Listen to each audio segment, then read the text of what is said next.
Hello students, हमारा topic चल रहा था इंग्लिश में टेंसेस का। देखिए, टेंसेस में मैंने आपको बताया था कितने प्रकार के होते हैं, उनके कौन कौन से पार्ट्स होते हैं और उनमें कौन कौन से सेंटेंसेस यूज होते हैं। मैंने आपको बताया था 3 तरह के टेंसेस होते हैं आपके, present tense, past tense and future tense. इनके चार पार्ट्स होते हैं, indefinite tense, continuous tense, perfect tense और परफेक्ट कंटीन्यूअस टेंस। और उनके चार प्रकार के सेंटेंसेस होते हैं, सिंपल सेंटेंस या affirmative sentence, negative sentence, interrogative sentence और इंट्रोगेटिव नेगेटिव सेंटेंसेस। हमने प्रेजेंट इंडेफिनिट टेंस पढ़ लिया था, आज हम पढ़ेंगे प्रेजेंट कंटीन्यूअस टेंस। हेडिंग डाल लीजिए,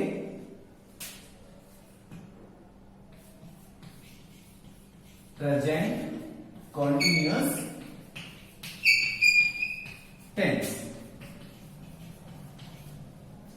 देखिए, प्रेजेंट कंटिन्यूअस टेंस में क्या होता है कि कोई भी कार्य जिस समय हम बोल रहे हैं वो उस समय चालू होना चाहिए। जैसे पंखा चल रहा है, फैन चल रहा है, आप पढ़ रहे हो, मैं पढ़ा रहा हूं, राम खाना खा रहा है, ठीक है, श्याम बाजार जा रहा है। तो कोई भी काम जिस समय हम बोल रहे हैं उस समय चालू हो तो उसको प्रेजेंट कंटीन्यूअस टेंस में यूज करते हैं।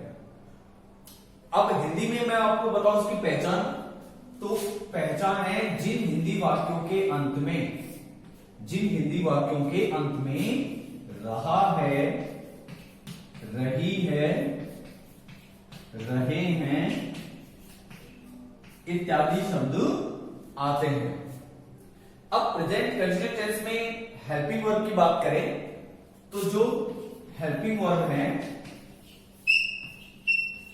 वर्ब वो इसमें यूज आती है इज, एम और आर। इज जो आपकी हेल्पिंग वर्ब है वो आती है सिंगुलर सब्जेक्ट के साथ में। किसके साथ में? सिंगुलर सब्जेक्ट के साथ में,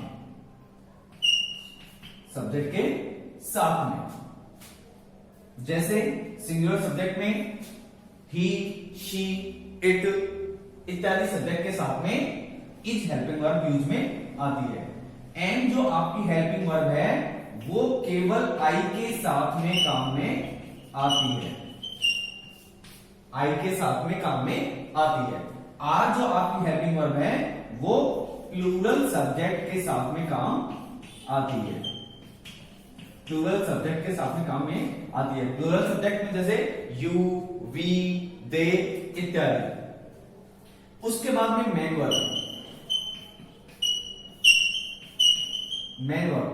main verb present continuous tense में जो वर्ब की फर्स्ट फॉर्म होती है, वर्ब की फर्स्ट फॉर्म में हम क्या लगाते हैं? आईएनजी। वर्ब की फर्स्ट फॉर्म में आईएनजी, शॉर्ट में हम इसको ऐसे लिख सकते हैं, वर्ब की फर्स्ट फॉर्म में आईएनजी। ठीक है, तो इतना ध्यान रखेंगे। हिंदी में यदि पहचान की बात करें तो रहा है, रहे हैं इत्यादि शब्द आते हैं, और इसमें हेल्पिंग वर्ब की बात करें तो इज, एम, आर आता है। मेन वर्ब में इसमें वर्ब की फर्स्ट फॉर्म में आईएनजी का प्रयोग करते हैं।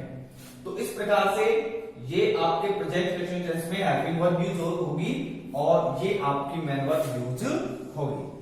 अब इसमें जो 4 तरह के सेंटेंसेस बनते हैं उनको देखते हैं, नोट कर लीजिए इसे।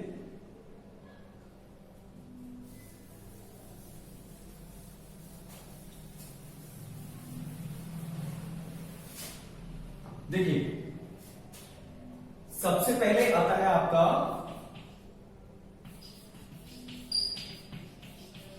अफर्मेटिव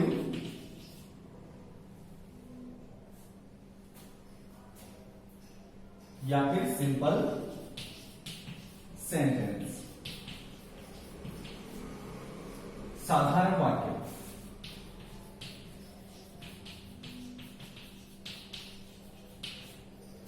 इसका फॉर्मूला क्या रहेगा, इसका पैटर्न क्या रहेगा, इसका जो पैटर्न रहेगा वो रहेगा, इसमें सबसे पहले आएगा सब्जेक्ट, सब्जेक्ट को हम शॉर्ट में लिखते हैं सब्जेक्ट, उसके बाद में हेल्पिंग वर्ब, हेल्पिंग वर्ब में आपका इजेवान में से कोई भी एक आएगा अकॉर्डिंग टू सब्जेक्ट, जैसा सब्जेक्ट होगा उसी के अनुसार हमारी हेल्पिंग वर्ब यूज होगी। सब्जेक्ट हेल्पिंग वर्ब, उसके बाद में मेन वर्ब, मेन वर्ब की कौन सी फॉर्म आती है, फर्स्ट फॉर्म, मेन वर्ब की फर्स्ट फॉर्म में आईएनजी काम में आती है, तो उसके बाद में क्या आ जाएगा, मेन वर्ब आ जाएगा प्लस ऑब्जेक्ट और उसके बाद में अदर, जो कुछ भी है वो यहां पर आ जाएगा। तो ये आपका पैटर्न हो गया, ठीक है। सबसे पहले सब्जेक्ट आएगा, हेल्पिंग वर्ब में आपको पता है इजावन में से कोई एक लगानी है अकॉर्डिंग टू सब्जेक्ट, सब्जेक्ट कर्ता के अनुसार। उसके बाद में मेन वर्ब, मेन वर्ब में आपको पता है केवल क्या आएगी, वर्ब की फर्स्ट फॉर्म में आईएनजी लगेगी, चाहे सब्जेक्ट कोई सा भी हो, सिंगुलर हो प्लूरल हो। ऑब्जेक्ट आएगा उसके बाद में और फिर अदर। एग्जांपल देख लेते हैं इसका,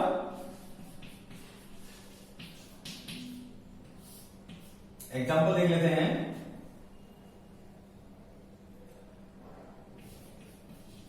राम बाजार जा रहा है, राम बाजार जा रहा है। तो इसमें सबसे पहले सब्जेक्ट, सब्जेक्ट कौन होता है, काम करने वाला होता है, और इसमें काम कौन कर रहा है, राम, तो सब्जेक्ट हो गया हमारा राम। उसके बाद में हेल्पिंग वर्ब, हेल्पिंग वर्ब में क्या आएगी, राम कैसा सब्जेक्ट है हमारा, मैंने आपको बताया था हेल्पिंग वर्ब सब्जेक्ट के अनुसार आएगी। सब्जेक्ट क्या है हमारा, राम है, और राम में थर्ड पर्सन है, मैंने आपको बताया था सिंगुलर सब्जेक्ट है ये। सिंगुलर सब्जेक्ट में क्या बताया था, ही, शी, इट और किसी भी एक व्यक्ति का नाम। तो यहां पर उसमें हेल्पिंग वर्ब आएगी हमारी इज। उसके बाद मेन वर्ब, मेन वर्ब क्या है, मुख्य क्रिया, मुख्य क्रिया इसमें क्या है, जाने की है, मुख्य क्रिया क्या है, जाने की है, तो जाने को क्या बोलते हैं, गो। इसमें क्या लग जाएगा, आईएनजी लग जाएगा। तो राम इज गोइंग, अब जा कहां रहा है वो, टू मार्केट। ये क्या हो गया आपका ऑब्जेक्ट।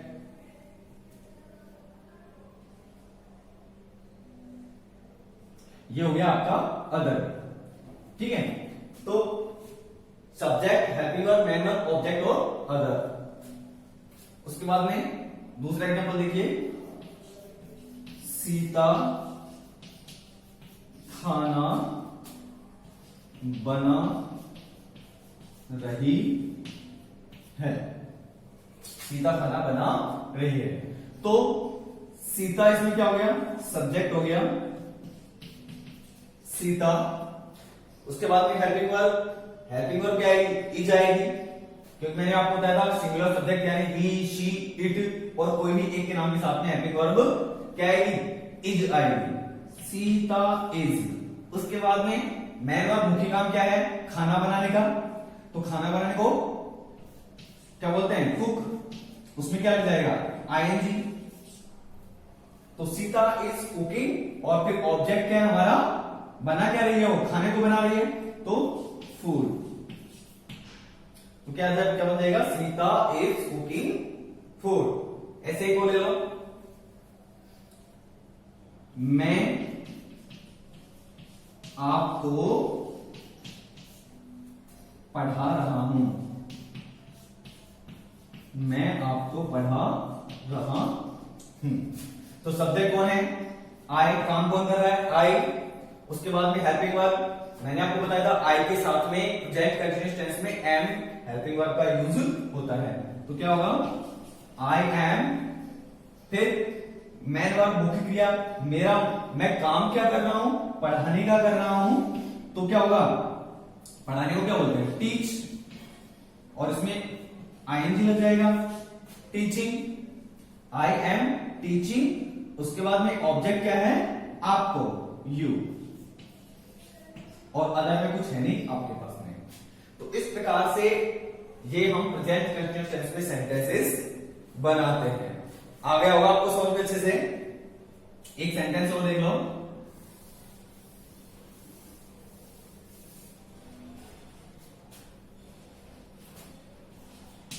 वे क्रिकेट खेल रहे हैं। वे क्रिकेट खेल रहे हैं।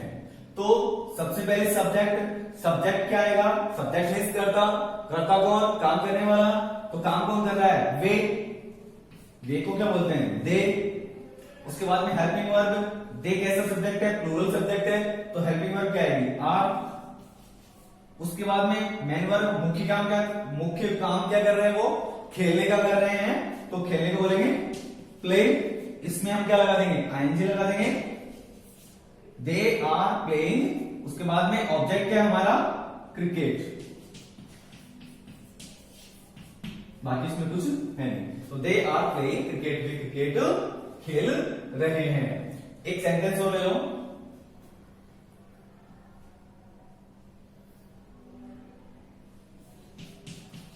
गाय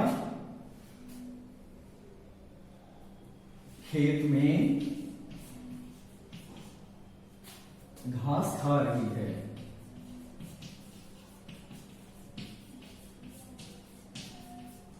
गाय खेत में घास खा रही है। तो सबसे पहले सब्जेक्ट कौन हो गया? गाय, काऊ। उसके बाद में हेल्पिंग वर्ब क्या आएगा? गाय कैसे? सिंगुलर है, एक गाय की बात कर रहे हैं हम, तो क्या आएगा? काऊ इज। अगर यहां पे बहुवचन होता गायें, तब तो क्या आता? काउज आता और हेल्पिंग वर्ब क्या आती? आर आती। लेकिन यहां पर एक गाय की बात कर रहे हैं हम, तो काऊ इज। उसके बाद में काम क्या कर रही है? वो खाने का कर रही है। तो गाय खाती नहीं है, क्या करती है? चरती है वो। तो क्या आ जाएगा? चरने को क्या बोलते हैं? ग्रेजिंग। GRAZING। ग्रेज में क्या लग जाएगा? GRAZE। ग्रेज यानी चरना, और उसमें क्या लग जाएगा? आएंगे लग जाएगा। तो काउ इज ग्रेजिंग। अब वो खा क्या रही है? घास। तो घास को बोलते हैं क्या? ग्रास। कहां पर खा रही है? खेत में। तो अदर में क्या आ जाएगा? In the field. तो ये आपका प्रेजेंट कंटिन्यूअस टेंस है। आपको फॉर्मूला आपको ध्यान रखना है। सबसे पहले हेल्पिंग वर्ब आएगी, उसके सबसे पहले सब्जेक्ट आएगा, सबसे पहले सब्जेक्ट आएगा, हेल्पिंग वर्ब आएगी, फिर मेन वर्ब आएगी, ऑब्जेक्ट आएगा, और उसके बाद में जो बाकी का सेंटेंस में कुछ बचा हुआ है वो आएगा। तो इस प्रकार से ये आपका प्रेजेंट कंटिन्यूअस टेंस कंप्लीट का जो अफर्मेटिव सेंटेंस है वो कंप्लीट होता है। अब आपका दूसरे नंबर का नेगेटिव सेंटेंस ले लीजिए।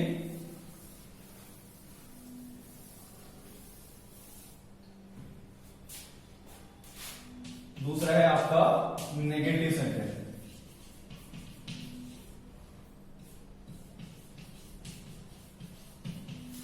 नेगेटिव सेंटेंस का पैटर्न क्या रहेगा? नेगेटिव सेंटेंस का पैटर्न रहेगा, सबसे पहले वही सब्जेक्ट, उसके बाद में हेल्पिंग वर्ब, उसके बाद में नॉट लगेगा, उसके बाद फिर मैन वर्ब आएगी, मैन वर्ब की फर्स्ट फॉर्म में आईएनजी, फिर ऑब्जेक्ट और फिर अदर जो कुछ भी है। तो ये आपका पैटर्न हो गया किसमें? प्रेजेंट कंटिन्यूअस टेंस का जो नेगेटिव सेंटेंस है उसका। अब इसमें एग्जांपल देखते हैं। एग्जांपल देखते हैं।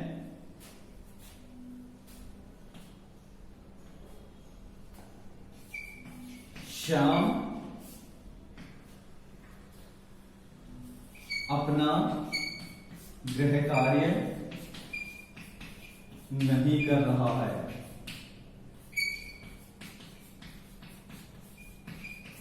ठीक है, नेगेटिव सेंटेंस में कुछ भी नहीं है, आपको सिर्फ इतना करना है कि ये जो हेल्पिंग वर्ब है और जो ये मेन वर्ब है इसके बीच में आपको नॉट लगा देना है बस, और बाकी का सेंटेंस आपका वैसे के वैसे ही बनेगा। तो जैसे सबसे पहले सब्जेक्ट कौन है यहाँ पर, श्याम, फिर उसके बाद में हेल्पिंग वर्ब क्या आएगी, शाम के साथ में इज आएगी, शाम इज, फिर लगेगा नॉट आपके, उसके बाद मेन वर्ब क्या है, करना, तो क्या करने को क्या होते हैं, डू, उसमें क्या लग जाएगा, एंड लग जाएगा, शाम इज नॉट डूइंग, उसके बाद में क्या है, अपना गृह कार्य, तो क्या आ जाएगा, हिज होमवर्क। क्लियर है? अच्छा, आगे देखिए,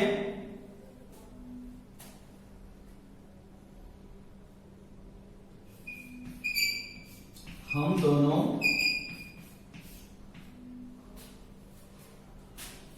खेलने नहीं जा रहे हैं।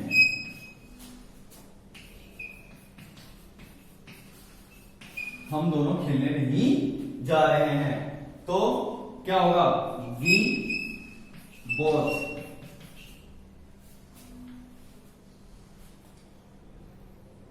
वी बोथ, उसके बाद में helping verb, we both are, फिर लगेगा नॉट, उसके बाद में मेन वर्ब क्या है, गो, जाना, गोइंग हो जाएगा, एंड लग जाएगा, we both are not going, कहां पर नहीं जा रहे हैं, खेलने के लिए, गोइंग टू प्ले, तो ये आपका इस तरह से नेगेटिव सेंटेंस बनेगा। हेल्पिंग वर्ब और मेन वर्ब के बीच में आपको क्या कर देना है, नॉट को रख देना है। तो इस प्रकार से ये आपका नेगेटिव सेंटेंस कंप्लीट होता है प्रेजेंट कंटिन्यूअस टेंस का। अब लेते हैं हम इंटरोगेटिव सेंटेंस, नंबर 3 पे इंटरोगेटिव सेंटेंस। इंटरोगेटिव सेंटेंस में देखिए,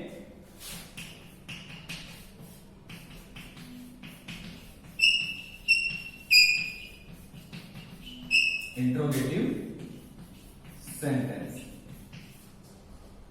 इंटरोगेटिव सेंटेंस यानी प्रश्नवाचक वाक्य, प्रश्नवाचक वाक्य।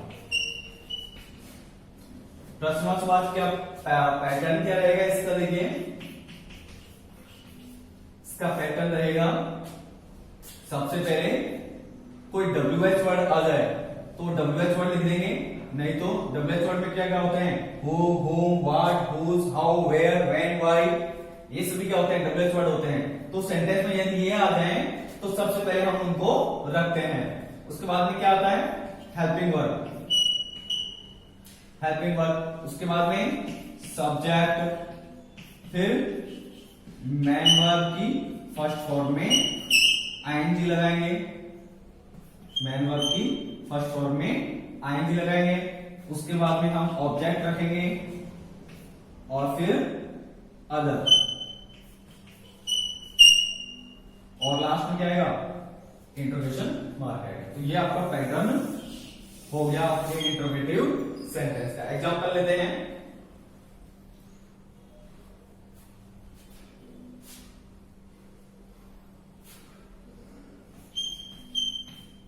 क्या तुम मेरे साथ आ रहे हो, क्या तुम मेरे साथ आ रहे हो, तो क्या बनेगा, सबसे पहले हेल्पिंग वर्ब, हेल्पिंग वर्ब किसके अनुसार आती है, सब्जेक्ट के अनुसार आती है। सब्जेक्ट कौन है, तुम, यू है, तो सबसे पहले हेल्पिंग वर्ब क्या आएगी, यू के साथ में आर, फिर सब्जेक्ट क्या हो गया, यू आर यू, उसके बाद में क्या है, मेन वर्ब क्या है, आना, आने को क्या बोलते हैं, कम, तो उसमें क्या हो जाएगा, कम होता है, तो इसमें आईएनजी जब लगाएंगे तो ई हट जाएगा और ये आईएनजी लग जाएगा। तो आर यू कमिंग, किसके साथ, मेरे साथ, विद मी, ये क्या हो गया आपका ऑब्जेक्ट हो गया। तो are you coming with me, ठीक है, और लास्ट में ये इंट्रोगेशन मार्क हो जाएगा। उसके बाद में क्या रेखा क्या रेखा अपना गृह कार्य कर रही है। क्या रेखा अपना गृह कार्य कर रही है? तो सबसे पहले subject helping verb. Helping verb क्या आएगी? सब्जेक्ट के अनुसार आएगी। सब्जेक्ट कौन है? रेखा। तो रेखा से पहले क्या आएगा? क्योंकि ये सिंगुलर सब्जेक्ट है तो हेल्पिंग वर्ब आएगी इज। उसके बाद में सब्जेक्ट क्या रहेगा हमारा? रेखा है, रेखा। उसके बाद में मेन वर्ब मुख्य काम क्या है? करने का। तो क्या होगा? डू। इसमें आएंगे लग जाएगा। इस रेखा डूइंग, फिर अपना गृह कार्य हर होमवर्क। लड़के के लिए या पुरुष के लिए हिज यूज आता है। हिज, क्योंकि यहां पर रेखा है तो रेखा के लिए क्या आएगा? हर। और यहां पर किसी लड़के का या पुरुष का नाम होता तो हिज आता। तो हर होमवर्क।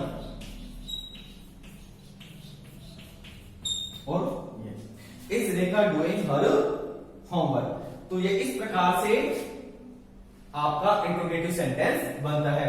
इसमें कुछ नहीं करना है। जो हमारा सिंपल सेंटेंस था, साधारण वाक्य था, जो सबसे पहला ये हमने पढ़ा था सेंटेंस, उसमें उसका जो फॉर्मूला था उसमें क्या था? सब्जेक्ट का हेल्पिंग वर्ब था, मेन वर्ब फर्स्ट में आएंगी थी, ऑब्जेक्ट का अदर था। अब इसमें कुछ नहीं करना है। इंट्रोगेटिव में जो हेल्पिंग वर्ब है उसको सबसे पहले ले आओ और फिर क्या हो जाएगा? सब्जेक्ट हो जाएगा, मेन वर्ब की फर्स्ट में आएंगी हो जाएगी, ऑब्जेक्ट हो जाएगा और अदर हो जाएगा। तो इस प्रकार से ये आपका इंट्रोगेटिव सेंटेंस बन जाएगा।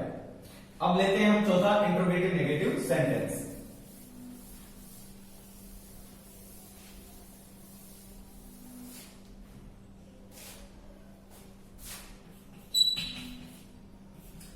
Interrogative negative sentence. Interrogative negative sentence यानी कि प्रश्नवाचक नकारात्मक